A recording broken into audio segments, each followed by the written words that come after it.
Assalamualaikum warahmatullahi wabarakatuh. Alhamdulillah, alhamdulillahil awwalu bila ibtida' wal akhiru bila intiha la qablahu wa la ba'dahu. Allahumma salli wa sallim ala as-sayyid al-habib imam al-qiblatain jaddal hasan wal husain sayyidina Muhammadin wa ala alihi wa sahbihi ajma'in. Bapak ibu sekalian sidang jamaah tarawih, alhamdulillah kita memasuki bulan Ramadan dan tidak ada jaminan kita masih bisa bertemu dengan bulan Ramadan tahun berikutnya. Karena itu mari kita gunakan kesempatan pada Ramadan ini dengan berbagai amalia-amalia. Walaupun di sana sini sedang zaman terhormat kita melihat berbagai amalia yang kita lakukan itu ada perbedaan-perbedaan, termasuk dalam hal-hal ibadah. Ma'asyiral muslimin rahimakumullah, kita melihat di antara konsep ajaran agama Islam adalah ukhuwah Islamiyah, persatuan di antara umat Islam. Bagaimana supaya kita bersatu sedang zaman terhormat, maka semua al-ikhtilaf, semua perbedaan-perbedaan kita berusaha untuk menuai dan mencari persamaannya. Contoh sedang zaman terhormat, dicontohkan terjadinya perbedaan itu karena adanya sabda atau hadis Nabi yang berbeda-beda. Misalnya kita melaksanakan salat tarawih. Salat tarawih itu ada yang berpendapat 8 rakaat, ada yang berpendapat 20 rakaat, ada yang berpendapat 40 rakaat. Itu contoh. Di luar tarawih salat wajib, ada orang ketika salat maghrib, isya dan subuh, ini contoh sedang zaman terhormat ya, ketika salat maghrib, isya dan subuh dan melapaskan surah Al-Fatihah, membaca Bismillahirrahmanirrahim dengan suara jahar atau suara besar. Ada juga orang yang membaca surah Al-Fatihah kecil, bacaan basmalahnya. Yang terakhir ada orang membaca surah Al-Fatihah membaca dalam hati atau tidak kedengaran. Kenapa terjadi perbedaan seperti ini? Karena Nabi SAW dalam menyabdakan hadisnya itu berbeda-beda memang. Sebelum membaca surah Al-Fatihah, cara bertakbir juga berbeda-beda. An Abi Hurairah hina takbiratul ihram tadayadahu baina uzunayhi wa unqihi. Abu Hurairah ketika diajar bertakbir meletakkan tangan antara telinga dengan dagu. Jadi ini telinga, ini dagu. Begini caranya. Ummu Salmah hina takbiratul ihram tadayadahu wa masaddaha. Ummu Salmah ketika diajar bertakbir meletakkan tangan depan dada. Berarti begini. Nah, ini sedang zaman terhormat.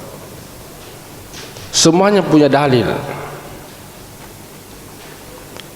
An Anas radhiyallahu anhu sami'tu Nabiy sallam ayujahshir bikira basmalah inda salatil maghrib wal isya was subuh. Wa an Aisyah qalat anna Nabiy sallam yujahshir bikalilin bikira basmalah. Wa an Ukail qala ma sami'tu Nabiy yaqra bikira basmalah. Anas berkata, saya mendengar Nabi ketika sholat maghrib, isya dan subuh besar bacaan basmalahnya. Wa an Aisyah qalat anna Nabi yashkir bikirim basmalah, dan Aisyah berkata saya mendengar Nabi kecil bacaan basmalahnya. Wa an Ukail qala ma sami'tu Nabi yaqra bikira basmalah. Ukail berkata saya tidak mendengar Nabi membaca basmalah. Ini berbeda sidanya mentero. Kita lihat asbabul urut dan periwayat hadis. Anas berkata saya mendengar Nabi besar basmalah. Betul, karena Anas khodamnya Nabi. Kalau Nabi imam, Anas berdiri pas di belakangnya, kedengaran besar basmalahnya Nabi. Aisyah ditanya, bagaimana wahai Aisyah, basmalahnya Nabi besar atau kecil? Nabi sallallahu alaihi wasallam, Nabi itu kecil bacaan basmalahnya. Ya, karena Aisyah perempuan. Kalau dia salat berada di saf di belakang, tidak ada pengeras suara itu waktu, jadi kedengaran kecil. Apalagi kalau ada tirai seperti ini, boleh jadi tidak kedengaran, kecuali kalau ada mic. Wa anu kail qala ma sami'tu nabiyya yaqra basmalah. Ukail berkata, saya tidak mendengar Nabi membaca basmalah, karena menurut riwayat Ukail adalah sahabat Nabi yang sering terlambat ke masjid. Ini perbedaan-perbedaan sidang jamaah terhormat. Jadi yang mana kita mau amalkan? Yang penting kita tidak saling menyalahkan. Sama dengan tadi, Abu Hurairah diajar bertakbir begini, Ummu Salmah diajar bertakbir begini. Abu Hurairah laki-laki atau perempuan? Abu Hurairah laki-laki, jadi sebaiknya kalau laki-laki begini. Ummu Salmah perempuan, sebaiknya kalau perempuan begini. Jangan dibalik, karena kalau dibalik nanti malaikat juga sulit mencatat jenis kelamin apa ini orang. Atau jangan terlalu tinggi, harus juga terlalu tinggi caranya bertakbir Allah. Kalau banyak cincinnya begini. Itu perbedaan yang kita bersumber juga dari Nabi. Sama kalau kita sudah bertakbir sidang jamaah terhormat, pasti berbeda bacaan. Ada yang membaca Allahu Akbar kabira, walhamdulillahi katsira, wa subhanallahi bukratan wa asila. Salati wa nusuki wa mahyaya wajjahtu wajhal ladzi fataras samawati wal ardh. Ada yang membaca Allahumma ba'id baini wa baina khataayaya kama ba'adta bainal masyriqi wal maghribi. Pasti berbeda. Siapa yang membaca Allahu Akbar kabira? Bisa angkat tangannya Pak, yang laki-laki. Allahu Akbar kabira. Ada yang membaca Allahu Akbar kabira? 1 2 3 4 5 6 7 8. Yang membaca Allahumma ba'id baini 1 2. Itu kalau yang tidak angkat tangan apa pada baca? Ya siapa tahu ada bacaan lain, maksud saya. Itu kan berbeda Pak, toh berbeda. Jangan sampai perbedaan ini membuat kita saling apa istilahnya, saling konflik. Mohon maaf Bapak Ibu sekalian, menurut yang saya pahami selama ini, terjadinya konflik itu tidak banyak terjadi konflik di tengah masyarakat, tidak banyak terjadi konflik di rumah tangga. Yang banyak terjadi konflik itu di masjid. Iya, biasa antara panitia dengan jamaahnya itu berbeda pendapat, bukan saja baru tapi sering. Itu sidang jamaah terhormat.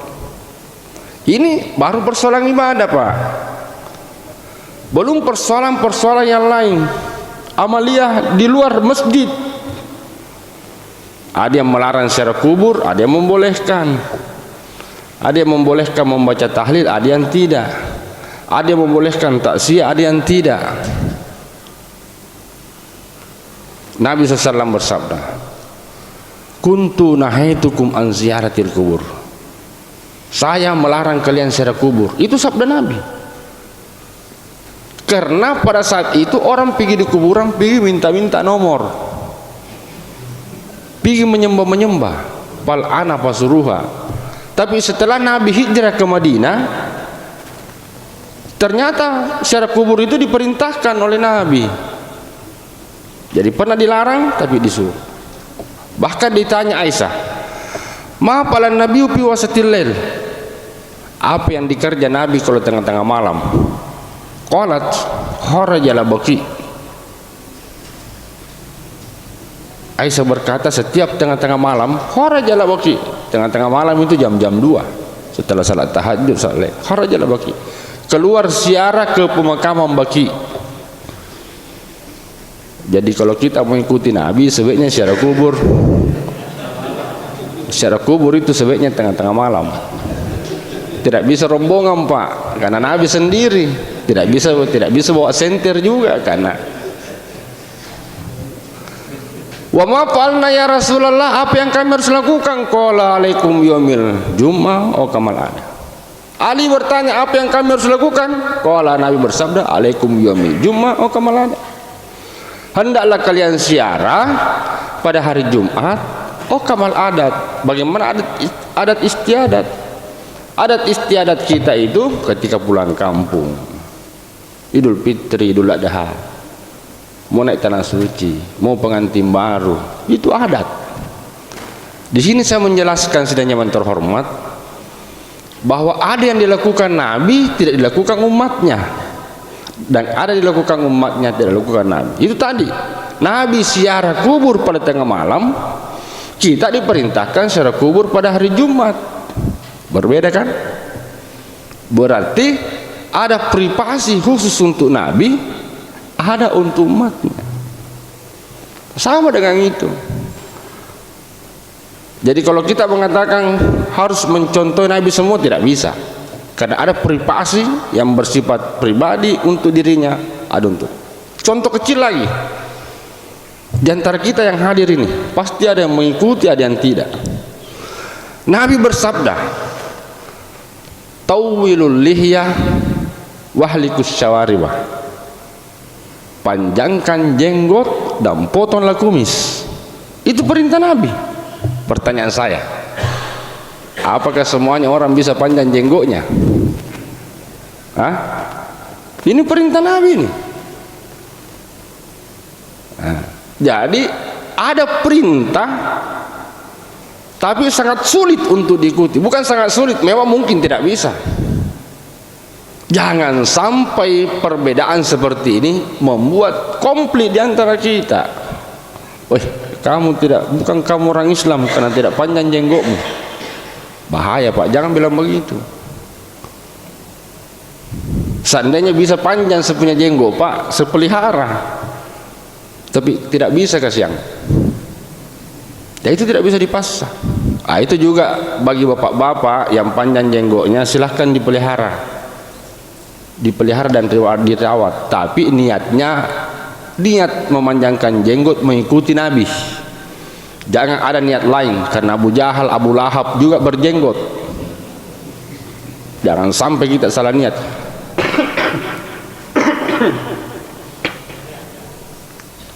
Ini sebenarnya betul. Banyak contoh. Min asari sujud. Di sini juga pasti ada.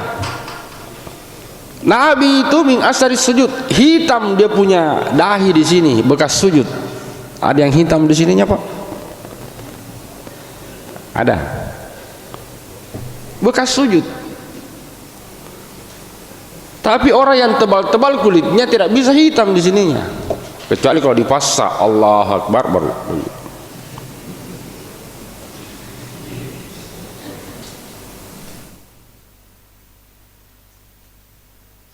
Wa min asaril ittikafi, ada juga orang menurut asar, menurut hadis, hitam mata kakinya. Jadi mata kaki itu ini mata kaki ini yang di sini. Itu karena bekas ittikaf, bagus tahiyatnya, banyak ittikaf, duduk di masjid, hitam mata kaki. Saya bilang tidak, pemain domino juga hitam begitu.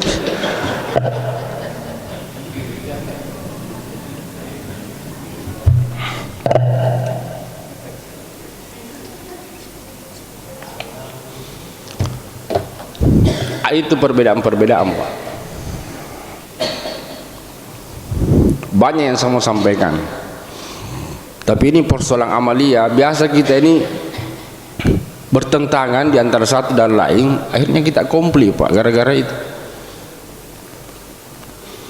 Tibalah bulan Ramadan ini kita bersatu di masjid. Di luar Ramadan, mohon maaf ya, saya tidak pernah datang, baru pertama saya datang di masjid ini.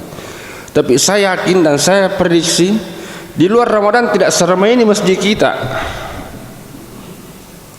Nanti masuk Ramadan baru seramai begini. Kita ketemu di sini. Inilah hikmahnya kita silaturahim.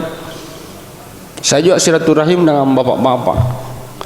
Mungkin sebelumnya tidak ada yang kenal saya, tapi suatu saat kita ketemu lewat muka, oh ini Pak Ustaz. Tadi protokol ini di luar dari tema. Tadi protokol menyampaikan yang membawakan ceramah pada malam ini Dr. Ataillah. Beliau berhalangan, saya hanya pengganti. Nama saya Dr. Mahmud Suyuti. Karena kebetulan sebentar ada sepunya acara takziah di Moncolloe, panitia forum mubalik bilang di situ Ustaz supaya sore ceramah bisa kita pergi acara takziah dekat dari Moncolloe, daripada kita ambil jadwal saya ceramah di Masjid As-Said di Jalan Lembok Makassar di kota sangat jauh. Itu sidang jamaah yang terhormat. Karena itu saya mengharap kepada kita semua bahwa amaliyah pada bulan Ramadan, amaliyah yang telah diterapkan oleh orang tua kita, guru-guru kita di kampung, itu saja kita contohi, tidak usah kita rubah. Kalau misalnya guru kita di kampung salat maghrib bisa subuh besar basmalahnya, ya kasih keras saja, tidak usah dirubah. Masa orang tua kita salah, masa guru kita salah?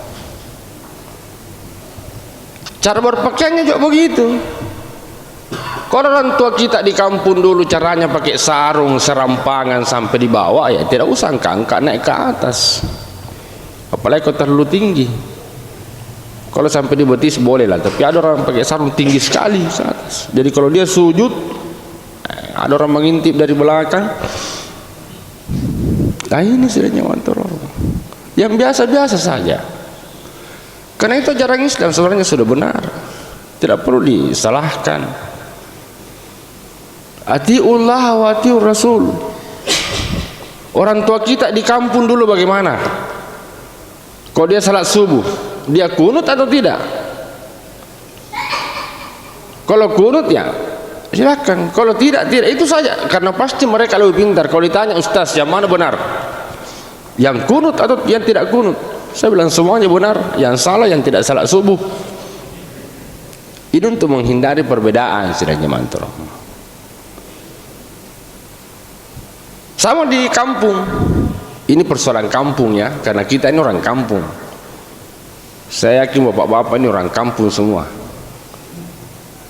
Di kampung dulu, kalau ada acara-acara syukuran, baik dia pesta atau naik rumah, pasti ada namanya acara pembacaan barasanji, ya. Tapi orang bilang barasanji itu bid'ah, haram, tidak ada sunnah, tidak pernah dicontohkan. Jadi kalau ada acara pesta perkawinan, tidak lagi barasanji, yang ada adalah eletong. Yang mana kira-kira yang lebih merusak? Memang Nabi tidak pernah contohkan, karena isinya barasanji itu salawat. Salawat itu memuliakan Nabi. Masa Nabi memuliakan dirinya? Siapa yang harus memuliakan Nabi? Kita lah. Jadi ada yang dilakukan Nabi tidak dilakukan umatnya. Banyak contohnya. Seperti ada lagi sekarang yang memproklamirkan harus mengikuti sunnah Nabi, sehingga bapak-bapak, mohon maaf ya ibu-ibu, bapak-bapak ini harus menikah 2, 3, 4 istri. Berapa kali menikah Nabi? 9. Saya mau tanya ibu-ibu ini, apakah mengizinkan suami menikah 9 kali? Mudah-mudahan dia tidak dengar.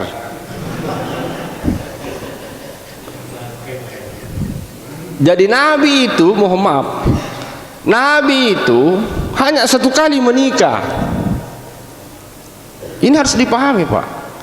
Nabi hanya menikah dengan Khadijah, dan dia setia, tidak pernah berpoligami. Nanti meninggal Khadijah, baru Nabi menikah lagi. Artinya meninggal pi istri tak, baru bisa lagi menikah. Kalau kita mau ikuti Nabi, begitu. Caranya bagaimana? Ya, bagaimana caranya meninggal istri cepat? Tapi jangan begitu. Jangan begitu, itu bukan sunnah Nabi, itu dilarang. Caranya syukuri saja Pak, syukuri, karena Allah berfirman la in syakartum la azidannakum, kalau engkau bersyukur saya akan tambahkan. Jadi syukuri saja, punya istri satu Pak, insya Allah Allah tambahkan nikmatnya, bukan jumlahnya ya, nikmatnya. Itu dalam Al-Quran. Jadi sebenarnya ajaran Islam ini gampang dipahami sidang jamaah yang terhormat, tidak terlalu ini. Dalam bagaimana kita melaksanakan ajaran Islam, al-Islamu salihul likulli zamani wa makan, dan insya Allah kita akan bahagia di dunia di akhirat. Mari kita senantiasa berdoa kepada Allah Subhanahu wa taala. Saya berpesan di akhir ceramah saya ini, dan jangan lupa lipat sebelum melipat sajadah mendoakan kedua orang tua kita. Saya ulangi sedang terhormat, jangan lupa mendoakan kedua orang tua kita masing-masing setiap setelah sholat, karena itu anjuran Nabi Muhammad SAW. Ini yang kadang terlupakan. Kita banyak berdoa minta rezeki, minta amat, tapi lupa mendoakan kedua orang tua kita. Sidang jamaah yang terhormat, wallahul muwaffiq ila aqwamit thariq. Wassalamualaikum warahmatullahi wabarakatuh.